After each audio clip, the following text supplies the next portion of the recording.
थोड़ा सा बिजी था मैं, इसलिए नहीं कर पाया था। If the vertex of an equilateral triangle, if the vertex of an equilateral triangle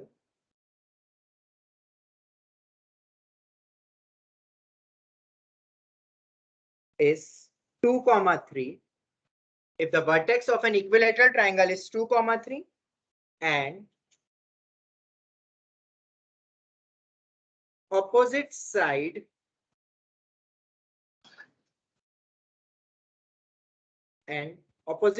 is x plus y equals to 2, मतलब इस पॉइंट के जो ऑपोजिट वाली जो साइड है उसकी इक्वेशन देती है। Okay, full stop.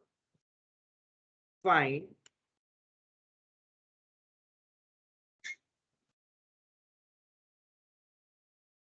equation of other two sides. Find equation of other two sides.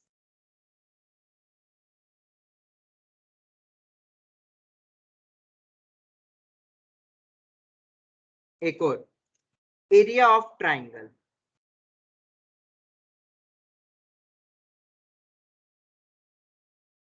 अब इसको कैसे करेंगे?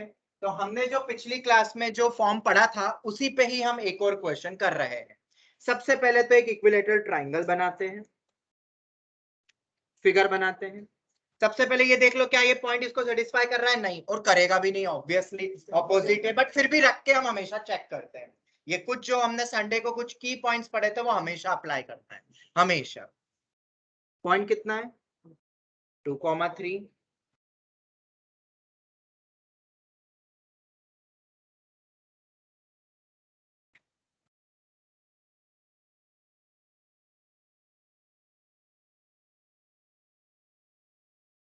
ठीक है, लाइन की इक्वेशन गिवन है हमें, कैसे करोगे आप? सबसे पहला क्वेश्चन है equation of other two sides.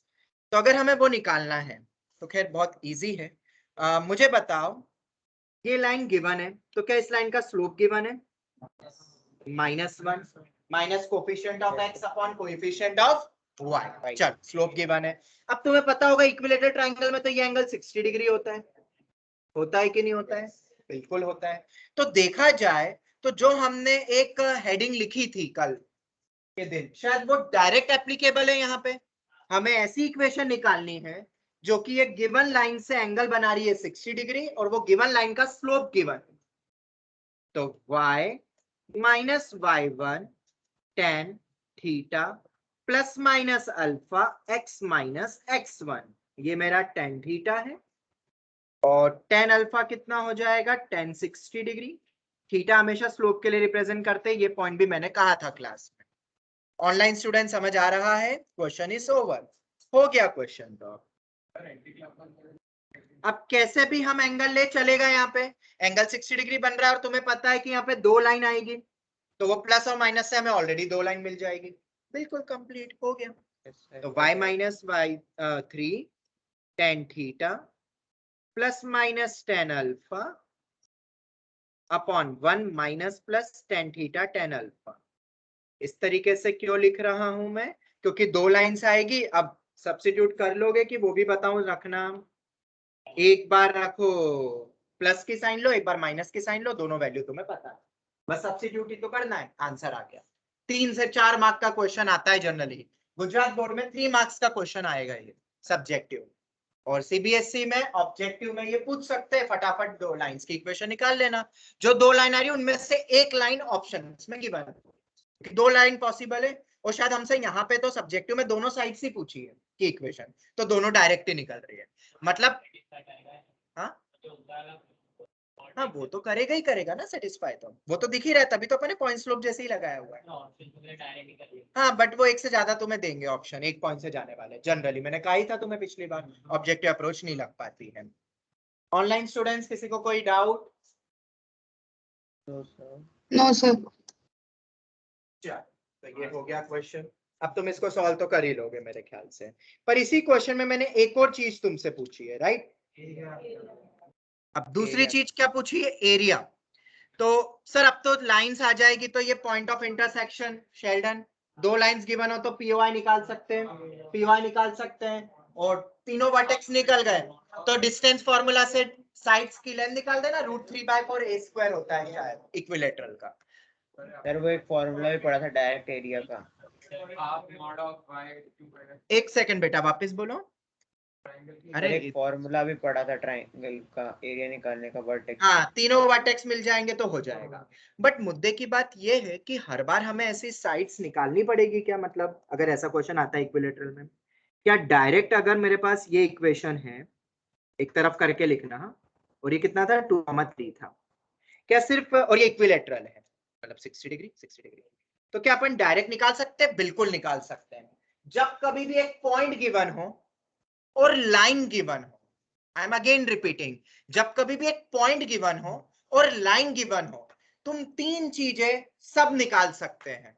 हमने पढ़ा था प्रीवियस टू प्रीवियस लेक्चर में, और वो कौन सी तीन चीजें थी? फुट ऑफ परपेंडिकुलर लेंथ हम ऑफ ये फुट परपेंडिकुलर निकाल इमेज। सकते हैं, ये इंपॉर्टेंट है, मैं फिर बोल रहा हूं, ये क्लिक नहीं होता है ट्राइंगल में। जब एक पॉइंट और लाइन देते हैं तो सबको क्लिक हो जाता है, ट्राइंगल के अंदर वही एक वर्टेक्स और लाइन का पूछूं तो नहीं क्लिक होता है। समझ में आया सबको?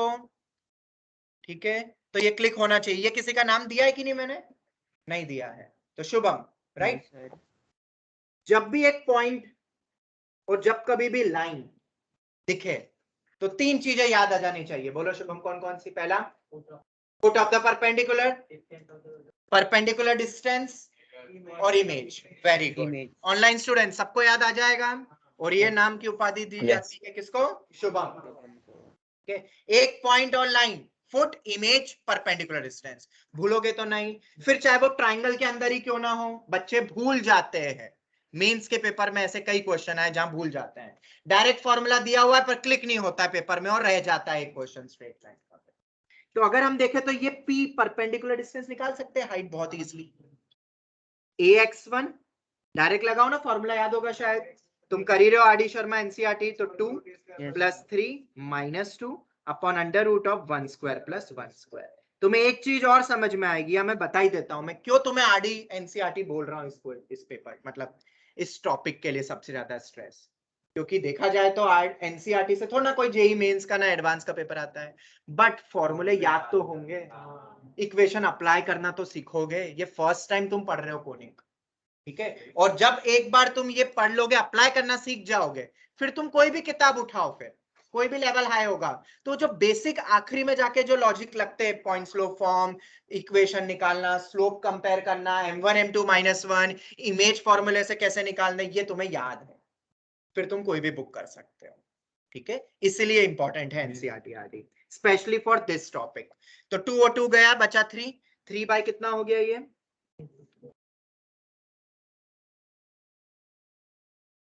3/√2 आ गया। Any doubt? किसी को भी कोई भी डाउट है?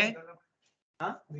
अब देखो, हमने एक चीज पढ़ी है, तुम्हें याद हो तो, ये a है तो ये a/2 होगा, क्योंकि ये एक इक्विलेटरल ट्राइंगल है तो परपेंडिकुलर बाइसेक्टर एंड ऑल रहेगा ही सही। और ये p अपन को ऑलरेडी पता है, तो हमें एक पाइथागोरस दिख रहा है, a² = a²/4 + p²।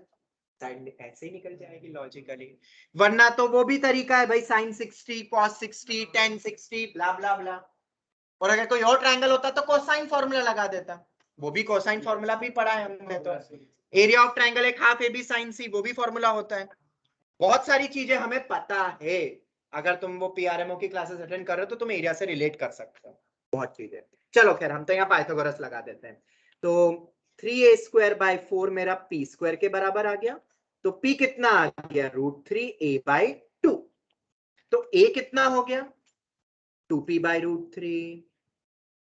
ये तो तुम्हें याद होने चाहिए वैल्यूज तो यार, 10 तक बच्चे मतलब टीचर जनरली याद करवाते हैं एनटीएससी में, कि अगर हाइट दे दी है तो साइड कितनी होगी, साइड दे दी है तो हाइट कितनी होगी। बहुत बेसिक क्वेश्चन है एनटीएससी स्टेज 1 में पूछते हैं जो, और डायरेक्ट फॉर्मूला में, क्योंकि मात्र स्पीड चाहिए बस।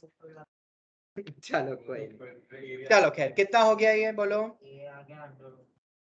ए कितना होगा अगर पी की जगह में 3/√2 रखता हूं तो? √6 आ रहा है, तो एरिया कितना हो जाएगा? √3/4 a², या हाफ बेस इंटू हाइट भी लगा सकते हो, चॉइस इज योर्स।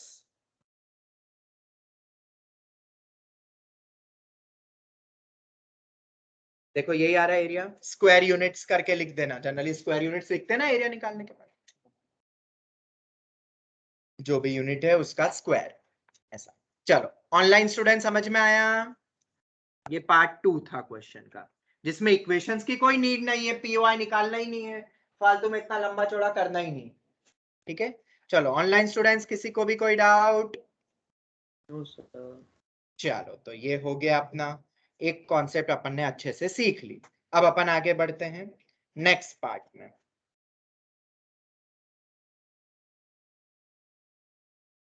हेडिंग लिखना, अ लाइन। एनसीईआरटी के क्वेश्चन में डाउट है। अतिक तुम बोल रहे हो? यस मैं देख लेता हूं, तुम मुझे व्हाट्सएप कर दो, मैं देख लेता हूं। अ line equally inclined with, a line equally inclined with other two given lines। ठीक है, इंपॉर्टेंट हेडिंग है, इसके बगैर भी हो जाता है पर मैं हेडिंग वाइज ही पढ़ाता हूँ इसको। और ये वाली हेडिंग तुम्हें उसमें भी काम आएगी, वो रिफ्लेक्शन वाले में एंड ऑल, क्योंकि वहां पे भी कुछ ऐसे ही होता है। हाँ, इंसिडेंट रिफ्लेक्टेड में भी ये कॉन्सेप्ट काम आएगा जो मैं अभी हेडिंग लिखवा रहा हूँ।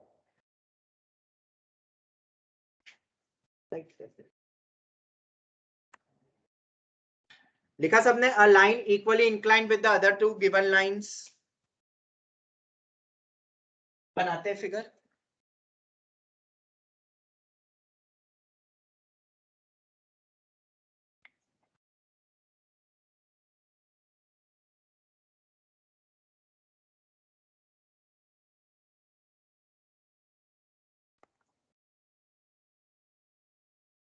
एक मिनट। हाँ सर। हाँ बेटा बोलो। सर वो एरिया ऑफ ट्रायंगल वाला मैंने आपको एक सम भेजा था। बेटा हाँ एरिया जी। ऑफ ट्रायंगल अपन पढ़ेंगे अपन। ओके ठीक है, वो थ्योरी पढ़ने वाले हैं अपन। A line equally inclined with the other two given lines। ध्यान से सुनना। हाँ, एक कोई लाइन है, मान लो ये वाली लाइन है, ठीक है, या ऐसा भी फिगर बना सकते हैं।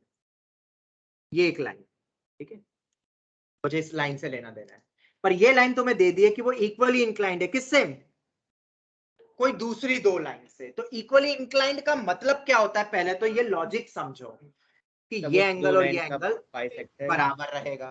तो क्या ये वाला लॉजिक तुम वो इंसिडेंट रिफ्लेक्शन में लगा सकते हो जो तुम आर डी शर्मा में कर रहे हो, angle of incident equal to angle of reflection and all? तो अब वो तुम क्वेश्चन ट्राई कर सकते हो इस लॉजिक से भी। ठीक है, वो मैं अभी नहीं लूंगा, वो हम इमेज कॉन्सेप्ट को अलग से ही सीखेंगे पूरा, बट तुम ट्राई कर लोगे अब इसके थ्रू। दूसरा point, equally inclined with the two given lines का फिगर ऐसा नहीं बन सकता है?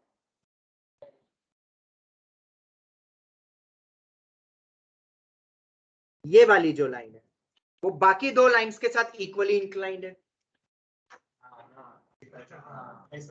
तो ये काम आ जाएगा आइसोसेलेस ट्रायंगल के अंदर। समझो लॉजिक को, हम क्या थोड़ा सा सोचते नहीं है, हमारे दिमाग में ये फिगर बहुत जल्दी आता है, पर ऐसा भी फिगर बन सकता है भाई इक्वली इंक्लाइंड में। देख लो ना, ये जो लाइन है हॉरिजॉन्टल वाली या जो भी जो मैंने ऐसे बनाई है डायरेक्शन में नीचे, वो बाकी दो लाइन से इक्वली इंक्लाइंड है, सेम एंगल बना रहा है थीटा। तो कॉन्सेप्ट क्लियर हुई कि नहीं? इक्वली इंक्लाइंड में दो टाइप के फिगर बन सकते हैं, समझना लॉजिक को। मतलब जो मैं पढ़ाने वाला हूँ फॉर्मूला एंड ऑल, वो इन दोनों टाइप में लग सकता है। ओके चल, तो अब क्या करना है हमें? इसका स्लोप मान लेते हैं क्या? m। ठीक है, इसका स्लोप मान लेते हैं, मतलब जो मुझे पता करना है जो कि इक्वली इंक्लाइंड है, इसका स्लोप मान लेते हैं। अब ये जो जिन दो लाइन से इक्वली इंक्लाइंड है उसके स्लोप है m1, इसका स्लोप है m2, इसका मान लो m1, इसका बोल देते हैं m2। ठीक है, तो मुझे बताओ, देखो इधर हमने देखा था कि जब अपन वो एंगल बिटवीन टू लाइंस लगाते हैं तो हम क्या डायरेक्शन बनाते हैं? Anti clockwise. क्या ये पढ़ लिया अपन ने संडे को? बिल्कुल पढ़ा था। एंटी क्लॉकवाइज डायरेक्शन बनाया, फिर कैसे लिखेंगे टेन थीटा? बोलो, फाइनल माइनस इनिशियल, मतलब पहले ये ऊपर वाला टेन थीटा लिखते हैं, तो m1 minus m upon 1 plus m1m, यही आएगा ना? ठीक है, या दूसरा वाला अगर देखें, ये वाला भी टेन थीटा ही है, उसके लिए क्या होगा? m minus m2 upon 1 plus mm2। तो ये एक रिलेशन मिल गया। अगर ऐसी कोई कंडीशन आए तो तीनों के स्लोप्स में क्या रिलेशन होगा? पर सर उसके लिए तो आपने बोला था रफ फिगर बनाना है। अरे रफ फिगर बनाओगे भी तो भी क्या होगा? ज्यादा से ज्यादा ये लाइन ऊपर चले जाएगी और ये वाली लाइन नीचे चले जाएगी, बीच में तो m ही रहेगा। फिर से लगाओ फाइनल माइनस इनिशियल, देखो सेम ही आ रहा है। सर अब तो वो m2 माइनस m होगा। अरे तो दूसरा भी तो m माइनस m1 हो जाएगा, तो माइनस माइनस तो सेम ही हो जाएगा ना, तो इसमें तो फिगर की भी जरूरत नहीं है। ये बहुत इंपॉर्टेंट रिलेशन है, बहुत इंपॉर्टेंट। ठीक है, दूसरे पे आते हैं। दूसरे में भी लगा सकते हैं, बिल्कुल लगा सकते हैं। देखो अब यहाँ क्या बनेगा, फाइनल माइनस इनिशियल बोलो, m1 minus m upon 1 plus m1 m। दूसरे में बोलो m minus m2 upon 1 plus mm। ये हो, हाँ, वो गलती से लिख दिया।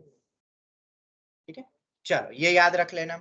ये एक फॉर्मूला है, जब भी एक लाइन बाकी दो लाइन से इक्वली इंक्लाइंड होती है तो this are the formulas, relation between their slopes. अब दो गिवन है तो तीसरा निकल सकता है इस लॉजिक से।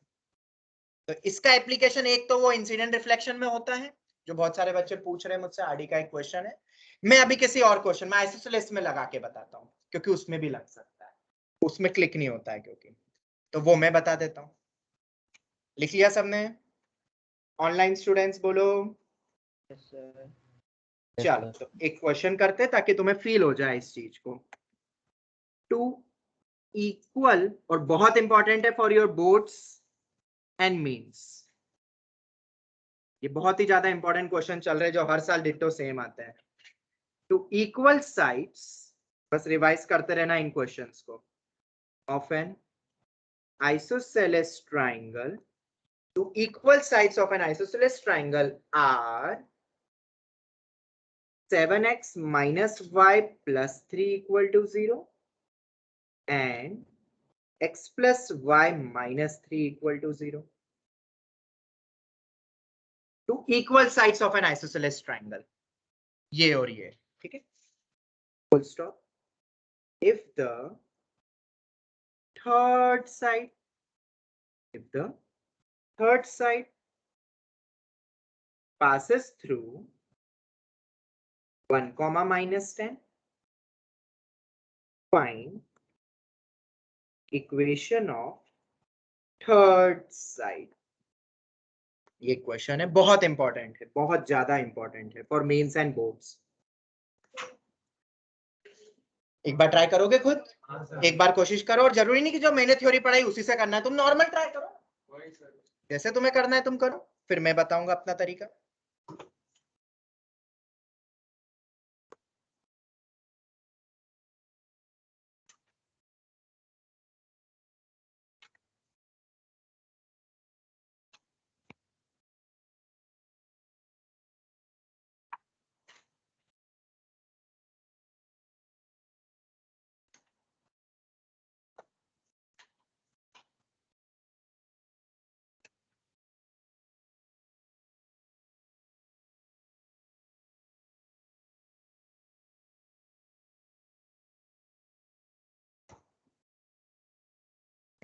बेटा अतिक, जो तुम्हारा पुराना डाउट था वो तो अब हो जाएगा ना? वो तो सेम ही क्वेश्चन पिछली क्लास में करवाया।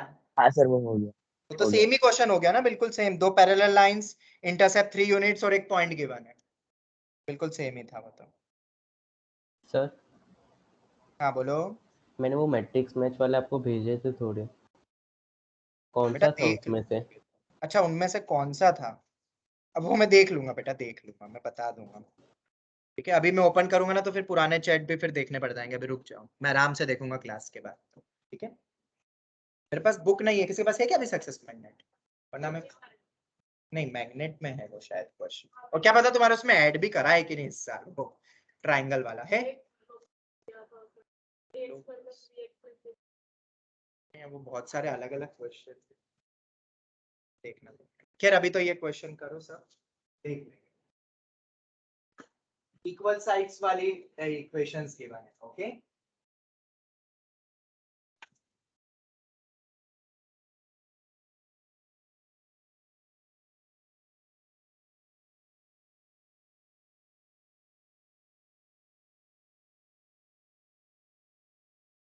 नहीं, ये भी दूसरा वाला है, इसको तो सॉल्व करो और इक्वेशन आएगी। ये तो दूसरा वाला है। हाँ ये तो दूसरा है, और ये वाला भी मैं तुम्हें दे सकता हूँ सर। दो इक्वेशन मतलब दो टाइप की पॉसिबल है ट्राइंगल। चलो देख लेते हैं, करें डिस्कस। Yes, sir.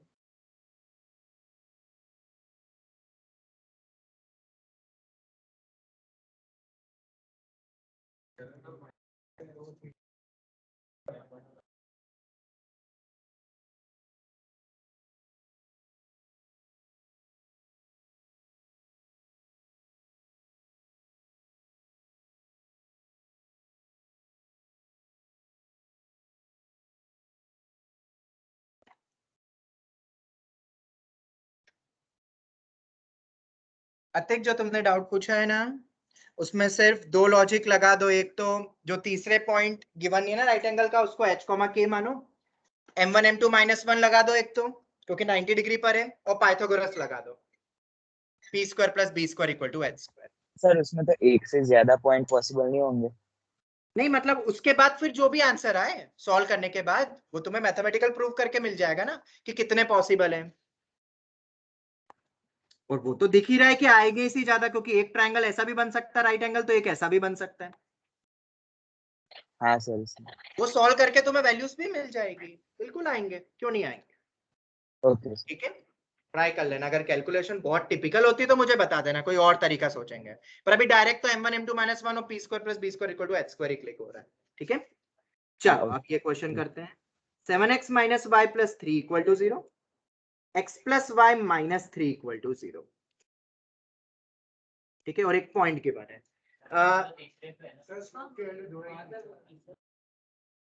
और ये जो तीसरी लाइन है वो 1, -10 से पास हो रही है, जो अंदर बाहर दो कहीं भी स्लोप आ रहा है। ठीक है, दो स्लोप आएंगे तो दो पॉसिबल होगा। फिगर के थ्रू भी समझेंगे दो कैसे बन रहा है ट्रायंगल। तो एक आइसोसेलेस बोला है तो ये एंगल और ये एंगल बराबर होगा, एंटी क्लॉकवाइज बना दो। इसका स्लोप मान लेते हैं m, मान सकते हैं हम m, बिल्कुल मान सकते हैं m। और इसका स्लोप कितना है जरा बताओ, minus of coefficient of x 7 आ रहा है, इसको m1 बोल देते हैं, m2 बोलो -1। तो m1 है, m2 है और m है, ये तीन चीजें हमारे पास हैं। तो अब अपना फॉर्मूला क्या था, m1 minus m upon 1 plus m1m is equal to m minus m2 upon 1 plus mm2। बोलो ऐसे ही लिखेंगे ना, एनी डाउट। चलो तो अब इसको सॉल्व करो बेटा सभी। तो m में शायद क्वाड्रेटिक बन रही होगी, 7 minus m upon 1 plus 7m is equal to m minus m2, वो खुद -1 है, 1 माइनस m हो जाएगा, माइनस माइनस प्लस। सॉल्व करके m बताओ कितना आ रहा है, क्वाड्रेटिक क्या आ रही है वो बता दो।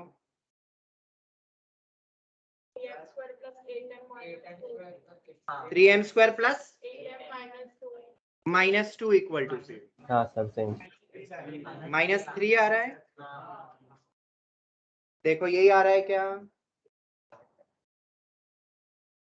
ऑनलाइन स्टूडेंट्स चेक करो एक बार।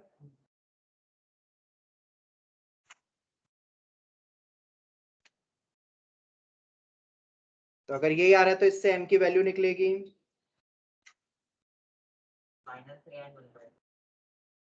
एक आ रहा है -3 और एक आ रहा है 1/3, और पॉइंट ऑलरेडी गिवन है 1, -10। तो दो लाइंस पॉसिबल होगी पॉइंट स्लोप फॉर्म लगा के, क्यों नैनिश, पॉइंट स्लोप फॉर्म लगेगा ना। ठीक है, तो दो लाइंस आएगी क्योंकि दो स्लोप आ रहे हैं, पॉइंट तो फिक्स ही है।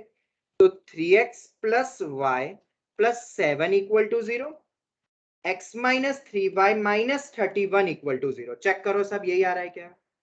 बहुत इंपॉर्टेंट क्वेश्चन है फॉर मेंस एंड बोर्ड्स, और डायरेक्ट बन गया अगर तुम्हें ये पता हो तो। इक्वेट करा और कैसे करा वो तुम्हें पता ही है, हमने रिलेशन निकाला। ठीक है, तो उतना टफ नहीं है, बट डिस्कस करने के बाद इजी लग रहा है बहुत। यहां तक कोई डाउट है तो पूछो। सर दो लाइंस क्यों बनी। हाँ अरे बेटा, यहां तक कोई डाउट है तो पूछो बेटा, क्वेश्चन खत्म नहीं हुआ है अभी। यहां तक कोई डाउट है तो पूछो। जितना पूछ रहा हूं उतना नहीं बोलते हो, हमेशा कुछ और ही निकलता है तुम्हारे मुंह से, हमेशा आदत है तुम्हारी। चलो खैर, अब इसको फील करते हैं थोड़ा कि भाई ऐसा कैसे।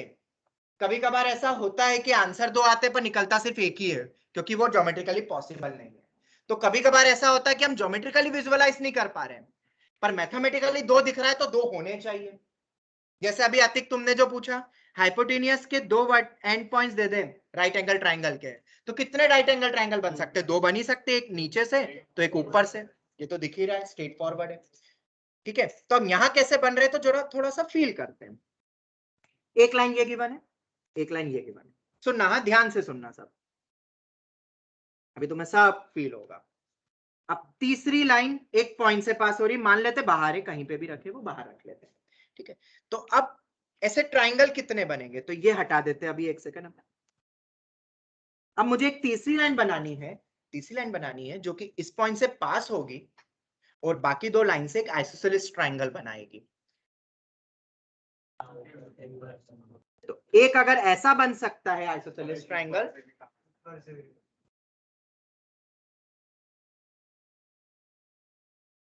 तो ऐसा भी तो बन सकता है भाई, नहीं बन सकता क्या? लाइन गिवन है, लाइन सेगमेंट गिवन नहीं है, लाइन की इक्वेशन गिवन है, मतलब होता है इनफाइनाइट है, तो ऐसा भी बन सकता है। तो एक पॉइंट से मेरे पास दो ऐसे आइसोसेलेस ट्राइंगल बन रहे हैं। और अगर ऐसा देखा जाए, अब सुनना, सिर्फ दो लाइन दे दे तो आइसोसेलेस बनने के कितने ऑप्शन रहेंगे अब मेरे पास? एक नीचे, एक ऐसा, एक ऐसा और एक ऐसा, चार भी बन सकते हैं, पर सर, एक आपकी पॉइंट फिक्स स्क्रीन कर लैग दिया कर रही है। तो दो बन गए अब। हाँ बेटा बोलो। आपकी स्क्रीन लैग कर रही है, हमें थोड़ा लेट दिख रहा है। चलो कोई नहीं, ये समझ में आ गया ना दो ट्रायंगल कैसे बन रहे हैं, एक इस तरफ और एक उस तरफ भी जा रहा है, एक्सटेंड करो। चलो अगर अंदर रहता है तो देख लेते भाई तब क्या सिचुएशन आती है। अगर पॉइंट अंदर है तो क्या अब ट्रायंगल बना सकते हो? एक तो ये खुद बन जाएगा इससे, जिसपे इक्वली इंक्लाइंड है। लो भाई अब बन गया, ये रहा ट्रायंगल। छोटा है लेकिन ठीक है। और ऐसा लाइन खींचनी है उस पॉइंट से जिससे कि एंगल आइसोसेलेस बन जाए, मतलब पॉसिबिलिटी है, ठीक है। और हमने मैथमेटिकली प्रूव कर लिया। अब सिर्फ पॉसिबिलिटी बनने से हम ऐसा नहीं कह सकते कि बनेगा ही हमेशा, there should be some mathematical proof. तो हमें मैथमेटिकली दिख रहा है कि दो लाइन आ रही है जिससे इक्विलैटरल बनेगा, तो हो गया। हो गया बेटा फील, जिसको भी फील करना था। तुमने भी बोला हाँ था सर। कि दो कैसे बनेंगे, कितने पलट रहे हो बाप रे। तीन वाला नहीं बोला था, ये नहीं समझ आ रहा था कि दो कैसे बने। हाँ तो उसी को फील फीलिंग से लेते हैं। आगे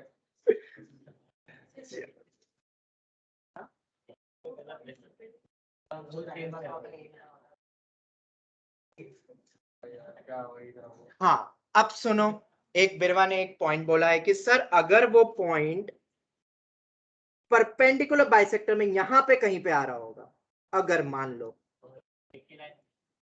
तब मैं कैसे बनाऊंगा? एक ट्रायंगल तो ये बन गया, और एक और कौन सा बनाऊंगा? नहीं बन पाएगा। तो ऐसा कब हो सकता है? सुनो ध्यान से सुनो, एक कब पॉसिबल है मैथमेटिकली, जब यहाँ होल स्क्वायर बन जाए। पॉसिबिलिटी तो भाई क्वाड्रेटिक आई है, क्वाड्रेटिक के तीन टाइप के कंडीशंस बन सकते हैं। नो रियल रूट पॉसिबल ही नहीं है, सबको समझ में आता है इक्वल रूट है, तो वो पॉसिबिलिटी मैथमेटिकली समझ आ जाएगी। यार क्या बात है, दिल खुश कर दिया तुमने तो बिरवा। बस ऐसे थोड़ा सा पढ़ लो, एंजॉयमेंट कर लेना 2 साल बाद। मैं मानता हूं कि लगता होगा अंदर से कि एंजॉयमेंट भी करना है हमें, बस सोचोगे तो देखो, सोच सकते हो, ऐसा नहीं, हर बच्चा सोच सकता है, ठीक है, हर बच्चा सोच सकता है, बस सोचने की कोशिश करो, ऐसा है, ठीक है। चलो गुड, वेरी गुड, आगे बढ़े। अब एक क्वेश्चन है सक्सेस मैग्नेट का, वो तो क्वेश्चन जो मैं देना चाहता था वो तो नहीं है, बट एक अच्छा क्वेश्चन है क्योंकि हमने अभी concurrent family of lines fix point पढ़ा था, तो उस पर एक बहुत बढ़िया क्वेश्चन है जो तुम्हें टर्म टेस्ट में डेफिनेटली मिलेगा। आंसर नहीं दूंगा अभी ना, सॉल्यूशन बताऊंगा, चलेगा? खुद ट्राई करोगे? Yes sir. तुम्हें Yes. कहा भी था क्लास में कि, याद है अपन एक क्वेश्चन करता पिछली क्लास में कि एबीसी आर इन एपी, तो एक रिलेशन आया और एक लाइन दे दी तो फिक्स पॉइंट बताओ, करा था हमने। अब वो रिलेशन एपी जैसा नहीं दिया, ऐसा कुछ दिया है, वो मैंने कहा भी था शायद अलजेब्रा से, तो एक क्वेश्चन दिख गया तो ये कर लेना। 4a², वैसे तो बहुत क्वेश्चन है यार, जितने तुम किताबों में करोगे उतने मिलेंगे, तो बस करते रहो जा मिले, ठीक है। फाइंड द फिक्स पॉइंट, अब इसमें तो 4 ऑप्शन है, मैं एक ले लेता हूं, कोई भी एक लाइन, उसमें 4 अलग अलग लाइंस के लिए पूछा है। फॉर विच लाइन्स या family of lines 2ax plus 2by plus 6c, ये ऐसा क्यों दिया, ये तो 3 हो जाएगा ना खुद ही।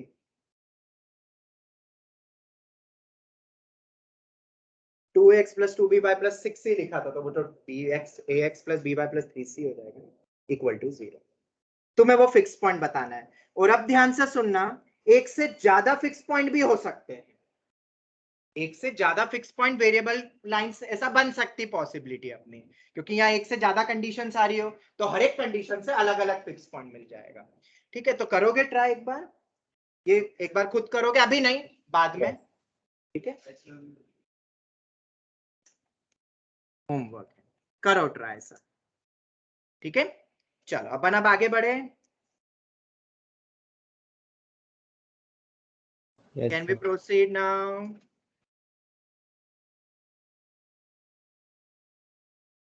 Online students, can we proceed now? Sir Yes. आपको एक मैंने भेजा है मैट्रिक्स। देख लेंगे, वो भी देख लेंगे, थोड़ा सा आगे बढ़ते हैं, वो मैं देख लूंगा।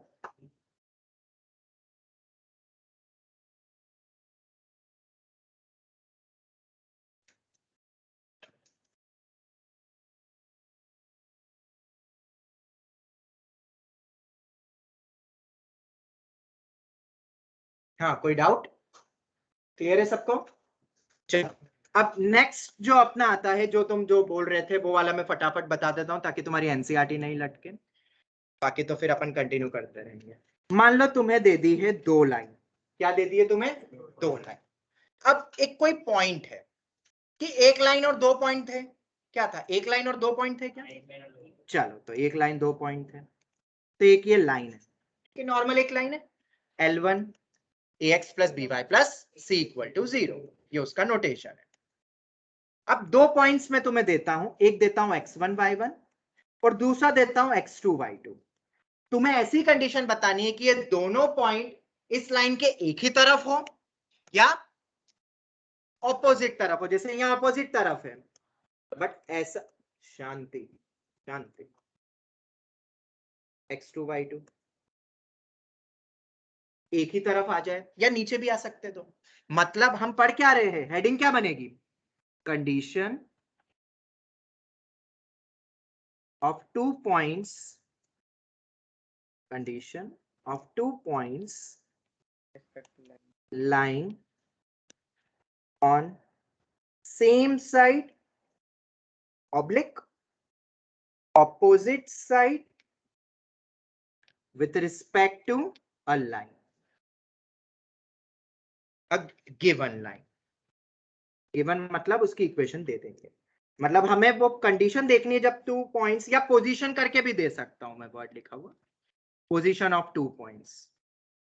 ठीक है, तो कैसे पता करेंगे? बहुत इजी है, बहुत इजी है। ठीक है, तुम्हें पता होगा हमने एक परपेंडिकुलर डिस्टेंस फॉर्मूला पढ़ा था कि नहीं? ax1 plus by1 plus c upon under root of a square plus b square. अब ये under root of a square plus b square तो हमेशा पॉजिटिव। अगर तुम न्यूमरेटर को देखोगे एक बार ध्यान से,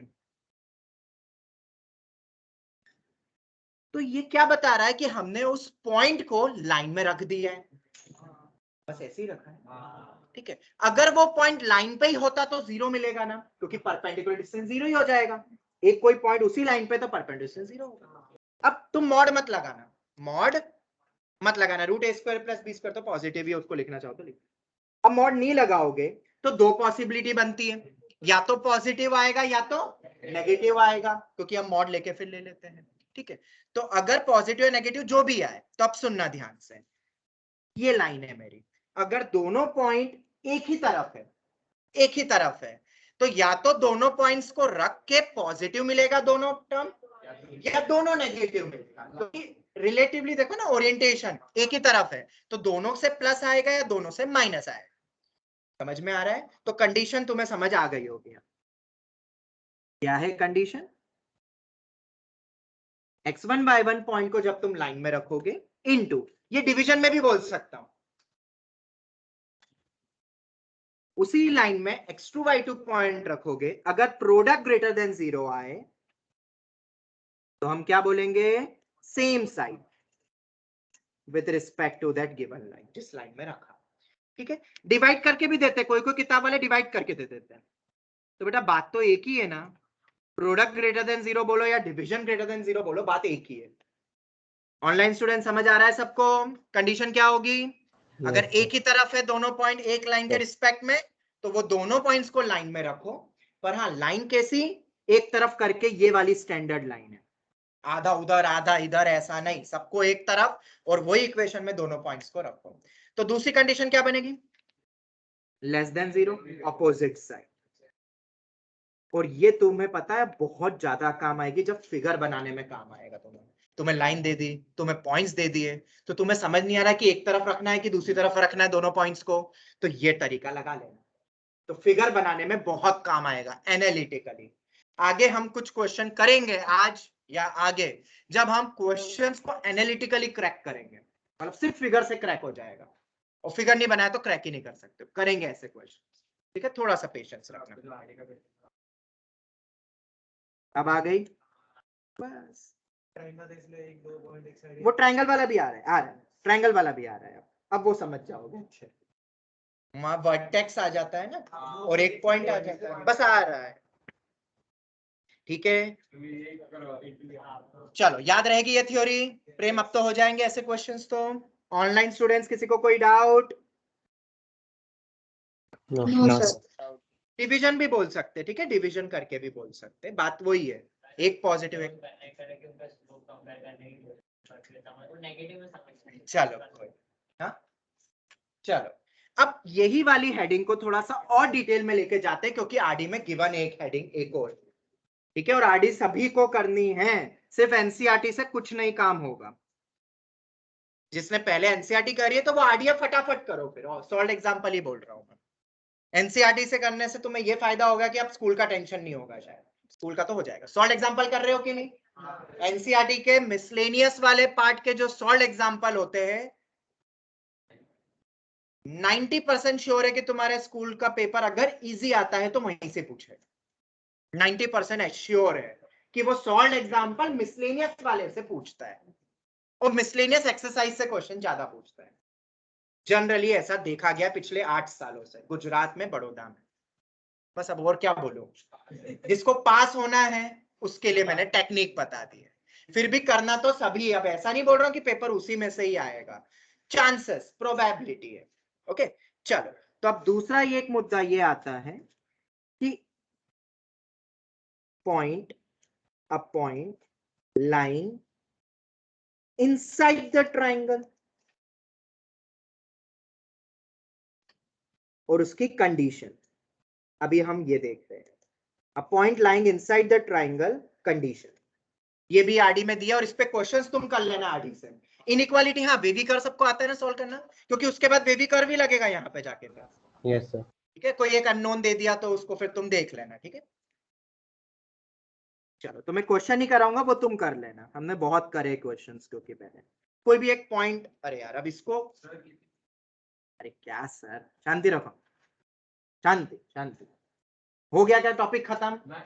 तो कैसे डाउट आ सकता है तुम्हारा? अभी शुरू ही करा है। अल्फा बीटा मान देते हैं सबसे बेस्ट।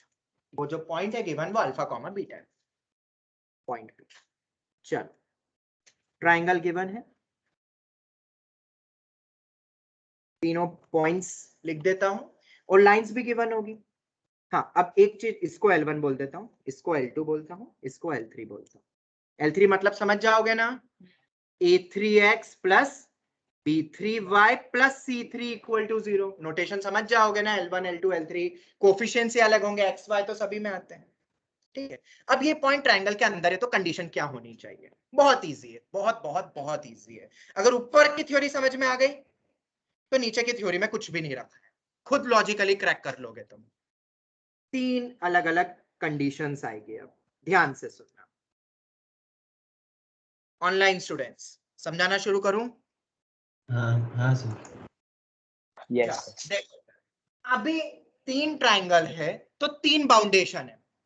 अगर एक पॉइंट को ट्रायंगल के अंदर रखना है तो 3 बाउंडेशन है, एक ये लाइन, एक इधर वाली लाइन, और एक नीचे वाली लाइन। तो अगर अपन L1 के रिस्पेक्ट में बात करें पहले, हाँ एक चीज और पूछ लेता हूँ, ट्रायंगल की साइड्स गिवन हो तो वर्टेक्स निकाल सकते हो शेल्डन?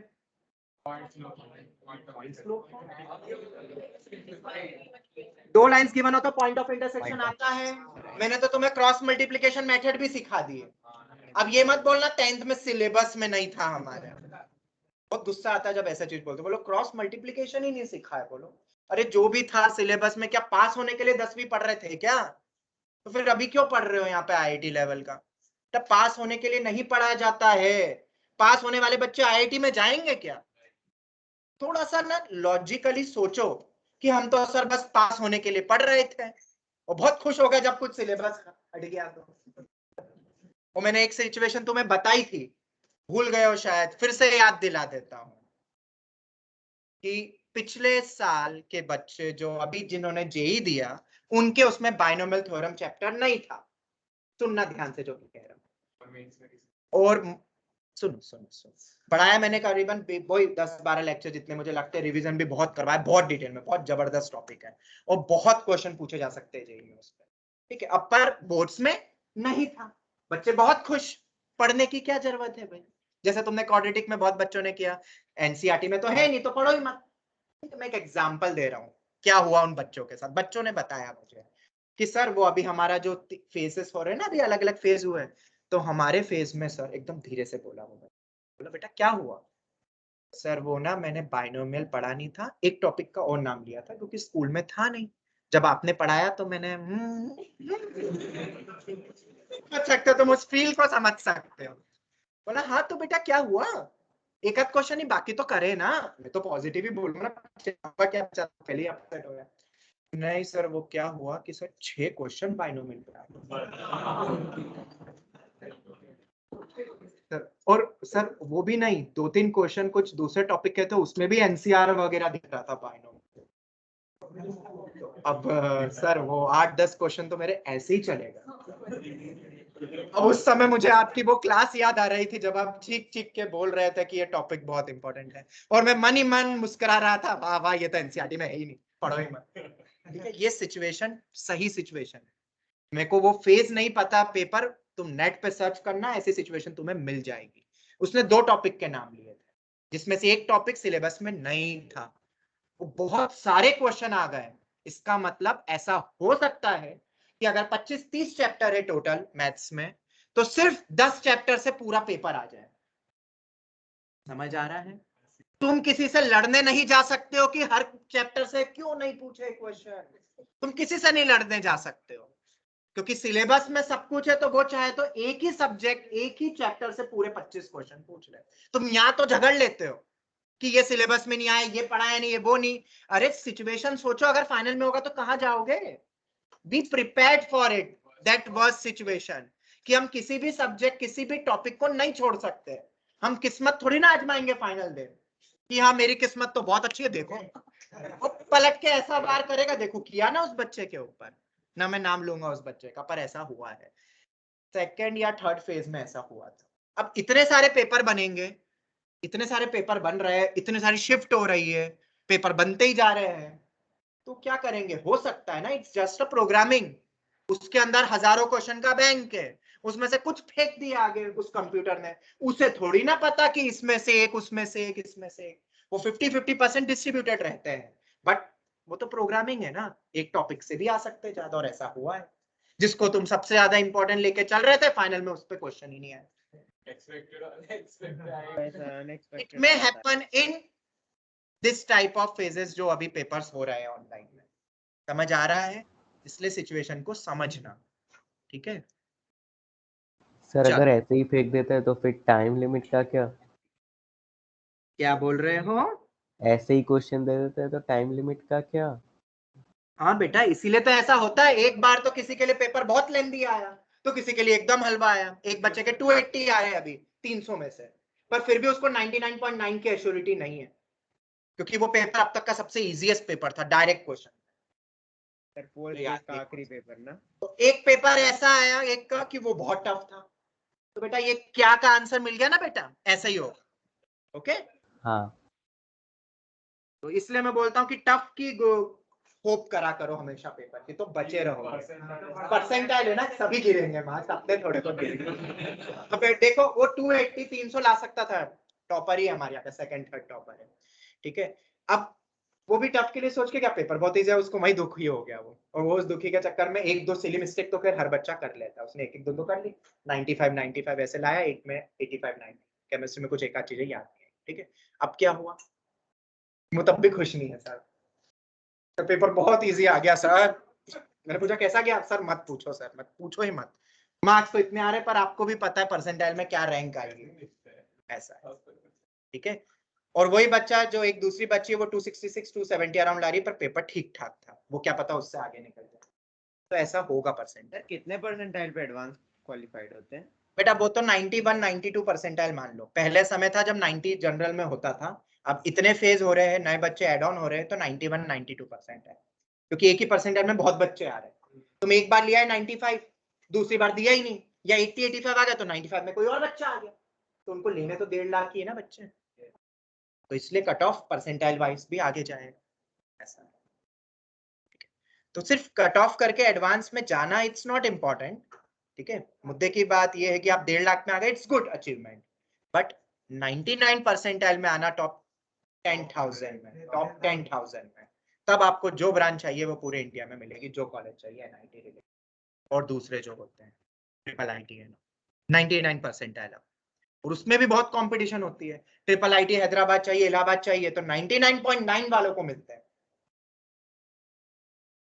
वो इतना best. Triple IIT Allahabad, not triple IIT Baroda, वो तो प्राइवेट है, मैं गवर्नमेंट की बात कर रहा हूँ, जो गवर्नमेंट के थ्रू चलते हैं ट्रिपल IIT, सर वो ठीक है, बहुत टफ है वो। तो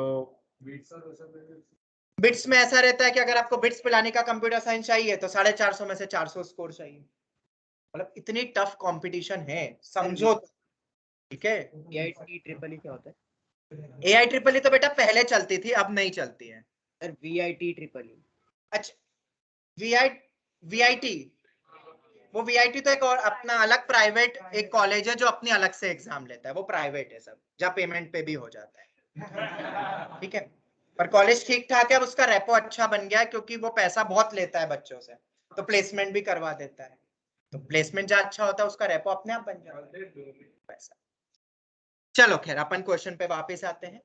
हम ये कंडीशन देख रहे थे कि एक ट्राइंगल के अंदर एक पॉइंट है, ठीक है। तुम कॉलेज वगैरह का टेंशन मत लो, वो मैं हूं उसके लिए, नेक्स्ट ईयर सब बता दूंगा, तुम बस पढ़ो और उस काबिल तो बनो पहले कि काउंसलिंग करने के लिए तुम आओ, वरना ऑप्शन ही नहीं रहेंगे तुम्हारे पास, तो मैं क्या काउंसलिंग करूंगा। काउंसलिंग तो तभी की जाती है ना जब एक से ज्यादा ऑप्शंस होते हैं, मेरे ख्याल से तो अपने काबिल बनो पहले, तो उतना फिर, ठीक है, और मेहनत करते रहो बस, ठीक है। मार्क्स गिरेंगे तब भी मैं तुम्हारे साथ हूं, और मार्क्स बढ़ेंगे तब भी मैं तुम्हारे साथ हूं कि बेटा ज्यादा ओवर कॉन्फिडेंस मत बनो। मैं अभी एक क्वेश्चन और फेंकता हूं तुम्हारे साथ, ठीक है, तो समझो, बी नॉर्मल, वही बच्चा आगे जा पाएगा जो एकदम ऊपर जाके उसको लगता है मुझे सब आया, बस उसका गिरने का टाइम आ चुका है, गिरने का टाइम आ गया है बस, ठीक है। बहुत कॉशियसली आगे चलना पड़ेगा अब उसके, वरना गिरेगा वो, और जो गिर भी रहा है तो कोई दिक्कत नहीं है, मैं हाथ पकड़ के धीरे धीरे लेके चलूंगा, 2 साल की जर्नी है, 1.5 साल बोलो, और कम होता जाएगा वो जर्नी, ठीक है। वो बात अलग है अगर पोस्टपोन्ड हो गया तो फिर आगे बढ़ता जाएगा, जैसे पुरानी बैच अभी तक जा ही नहीं रही, अभी तक उनका हाथ पकड़ के मैं बैठा हूँ, बहुत दुख गए भाई, बहुत दुख गए, मत बोलो। अभी भी मैं ओपन करूंगा व्हाट्सएप, कम से कम 30-40 डाउट उनके अलग पड़े हुए हैं, तो वो तो रोज पूछते हैं ना, एडवांस का तो पढ़ ही रहे, इट्स नॉट कि ये इतना हो गया खत्म, अब ये पढ़ाई तो चलती रहेगी आगे, फिर कोई नया क्वेश्चन, लेकिन उनको टाइम अच्छा मिल गया ना एडवांस बेटा का ऐसा पढ़ने के लिए। लगता है, सर तुम उनके अभी लिए तो वो भी टाइम कम पड़ रहा करेंगे होगा। वो बात बाद में, ठीक है। चलो आते हैं अब अपन क्वेश्चन पे वापस।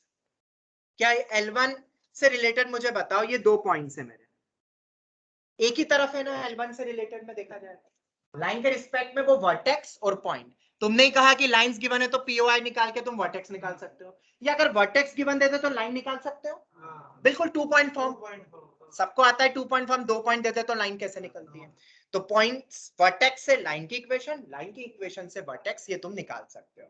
तो क्वेश्चन में सिर्फ तुम्हें या तो लाइंस देंगे या 3 वर्टेक्स देंगे, तुम दूसरा निकाल सकते हो, ठीक है।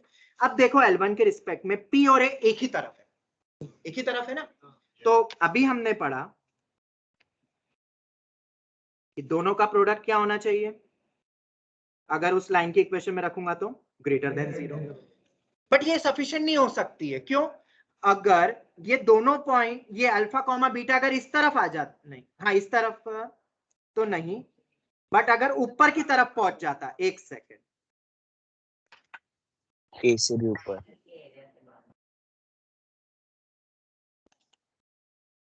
वो बाहर निकल जाता। ठीक है, अगर यहां पे निकल गया पॉइंट तो तभी भी तो प्रोडक्ट एक ग्रेटर देन 0 आएगा क्योंकि सेम साइड है। तो this is not the sufficient condition. अब L2 के रिस्पेक्ट में देखो तो अल्फा कॉमा बीटा और x2 कॉमा y2 ये भी ग्रेटर देन 0 होना चाहिए। समझ आ रहा है सबको?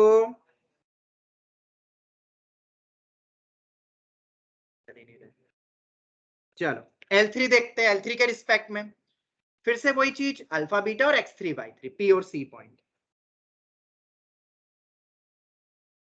ये L3 है, ये L2 था ना, ये L2 था, ये L1 था। L3 के रिस्पेक्ट में भी क्या होना चाहिए बोलो? Product greater than. Any doubt anyone? जब ये तीनों कंडीशन लग के फिर जो कंडीशन आएगी उससे बन जाएगा। तो आप तो कर लोगे आरडी के इस टाइप के क्वेश्चंस, बस इनइक्वालिटी वे भी कर्व आना चाहिए। ये हो गया अपना। Yes sir. Any doubt in this logic? ठीक है, क्वेश्चन अभी कर लोगे ना आरडी से? मैं लिख देता हूँ। सर हाँ बेटा बोलो। सर जैसे आरडी में एक ही टॉपिक के ऊपर 5 से 10 क्वेश्चन है तो उसमें से 2-4 कर लेंगे तो काफी है ना? देखो बेटा, अगर तुम्हें लग रहा है सिर्फ वैल्यू बदल के आ रहा है, समझ में आ गया है, तो स्किप टू नेक्स्ट क्वेश्चन। अगर कोई लॉजिक उसमें नया लग रहा है तो फिर तो पक्का करो, लिखो, एक बार रीडू भी करो बिना देखे।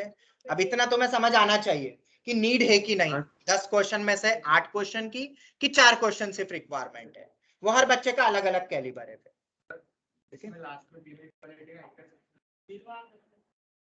हाँ इंटरसेक्शन, हाँ intersection of all.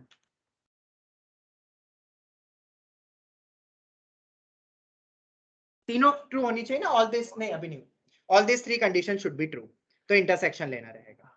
Okay, any doubt till here? चलो तो ये भी पॉइंट हो गया अपना, ठीक है, भूलना मत। इन तीनों कंडीशन एक अननोन दे देंगे कहीं पे के वगैरह, तो फिर तीनों को सॉल्व करके कुछ कंडीशंस आएगी ना, फिर हाँ कैसे भी करके, हाँ प्रूव डेट के भी क्वेश्चन आ सकते हैं, वो तो तुम क्वेश्चन जब करोगे तो पता चल जाएगा। चलो खैर ये भी हो गया। अब इसके बाद अब हमारे जो टॉपिक बचे हुए हैं इस टॉपिक में देखा जाए तो मैं बता देता हूं ताकि तुम जब कभी क्वेश्चंस करो तो अटको नहीं। एक है लोकस, लोकस के क्वेश्चंस जो अपन करेंगे, 2-2.5 घंटे लगेंगे। दूसरा है अपना इमेज कॉन्सेप्ट, जो शायद उसमें उतना डिटेल में ना हो पर अपन बहुत डिटेल में पढ़ेंगे। और चौथा shifting of origin, origin shift करने से क्या फर्क पड़ता है कोऑर्डिनेट्स पे। चौथा जो बच्चा है अपने सेंटर्स अलग अलग, इन सेंटर, सरकम सेंटर, एरिया का फॉर्मूला, पॉइंट्स बेसिकली, जो अभी अपन ने नहीं लिया था, वो 4 पॉइंट हो गए। और 5वां पेयर ऑफ स्ट्रेट लाइंस। मतलब तुम समझ सकते हो अभी हमारे 4 से 5 लेक्चर और लगेंगे जिसमें ये सभी टॉपिक्स कवर अप होंगे। ठीक है, it may be possible that Thursday को शायद मैं क्लास ना ले पाऊं, तो या तो मैं कोई क्वेश्चन बैंक या तुम्हें दे दूंगा, तुम उसी टाइम इंटरवल में कर लेना। इट मे बी पॉसिबल, मैं शायद बाहर जा रहा हूं तो नहीं पहुंच पाऊं टाइम। पेपर दे दीजिएगा ना? हाँ तो मैं पेपर दे दूंगा, स्ट्रेट लाइन रिलेटेड ही दूंगा अभी जो तुम कर रहे हो। यस। ठीक है, उसी टॉपिक पे दे दूंगा जो जो भी हमने पढ़ा है। कोई एक आध अगर इन टॉपिक से आ भी जाए तो उसको मत करना, बाकी कर लेना। ठीक है, हाँ MS टीम पे मैंने एक PRMO करके एक फोल्डर बना दिया है, अब वो तुम देख ले, एक बना हुआ है। ठीक है, तो ये टॉपिक्स बाकी है हमारे, फिर जाके स्ट्रेट लाइन चैप्टर खत्म होगा हमारा, और इसके बाद फिर नेक्स्ट टॉपिक अपना बाइनोमियल और फिर PNC, ऐसा चलेगा। ठीक है, हाँ एक और चीज है, क्योंकि मैं अगर थर्सडे को भी नहीं रहूंगा तो एक वो सेटिस्फेक्शन वाला मेरा फीडबैक वाला एक फॉर्म आएगा फिर से तुम्हारे पास। ठीक है, उसका शायद अपडेट आ गया है ना, ADP सर को मैंने बोला था डालने को MS टीम पे। जनरल में डाला है क्या उन्होंने? अच्छा, I2 में अच्छा आई ट्यूटर भी आ गया तुम्हारा? मेरे उसमें नहीं शो हो रहा है। तो उससे डायरेक्ट तुम फिर मॉड्यूल एक्सेस कर सकते हो, सब कुछ कर सकते हो। और वो है कि नहीं बढ़िया? हाँ, उसका भी फीडबैक लेना था मुझे। तो कंफर्ट है उसमें, फिर पहले से बेटर है नहीं कि बस सर, एक एमएस टीम चलो। सर टेस्ट में उतना अच्छा नहीं है, नहीं सर, ऐप ही अच्छी है। ऐप ठीक अच्छी है, है, देख लेना। अभी वेबसाइट उसमें बेस्ट है। देखो बेटा, वो सिर्फ एक पायलट प्रोजेक्ट है, अब उसमें धीरे धीरे चेंजेस होते रहेंगे। समझ आ रहा है बेटा? सर मेरे में तो एक्सेस ही नहीं हो पा रहा है। अब देखो, अगर और कोई फिर भी कोई टेक्निकल प्रॉब्लम आ रही है तो एडीपी सर को बोलो, वो शायद देख लेंगे क्या प्रॉब्लम आ रही है। ठीक है, अगर कोई पर्सनल कोई प्रॉब्लम आ रही है किसी को एक्सेस करने में तो।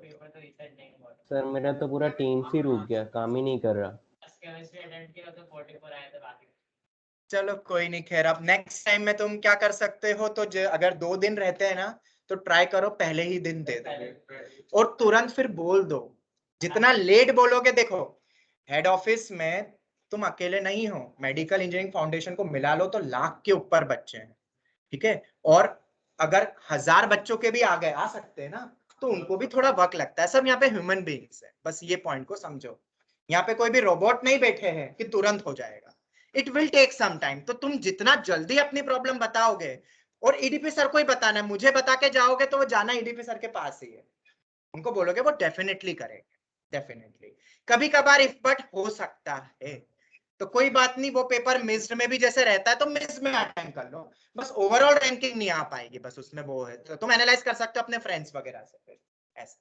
हाँ बेटा, एक्चुअली सर मेरा पेपर कंप्लीट हो गया था लेकिन वो सबमिट नहीं हो रहा था, तो मैंने ऐसा कई बार ऐसा होता है कि वो रीडायरेक्ट, वो रीलोड रोलिंग होता रहता है वो, तो उसमें कुछ नहीं करना रहता है। उसको आप बंद कर दो, आप फिर से स्टार्ट करो, तो वो दिखता है स्टार्टर टेस्ट। पर जब स्टार्टर टेस्ट में जाओगे ना, तो उसमें आ जाएगा लिखा हुआ you have already submitted the test. ऐसा बहुत बच्चों के साथ हुआ है। ऐसा लिखा रहा था कि please continue the test from the device which you continue. Sir मैंने मतलब उसी डिवाइस में से दिया था। अब मुझे पता नहीं, वो हो सकता है वो सॉफ्टवेयर के किसी एक लूप में फंस गया, तो उसमें आप नेक्स्ट से जाना। कोई बात नहीं, मुझे बता देना फिर अगर ऐसा हो तो। बाकी तो क्या होता है मैं बता देता हूँ, जब एंड में जब तुम सबमिट करते हो ना, तब नेट बहुत इंपॉर्टेंट है।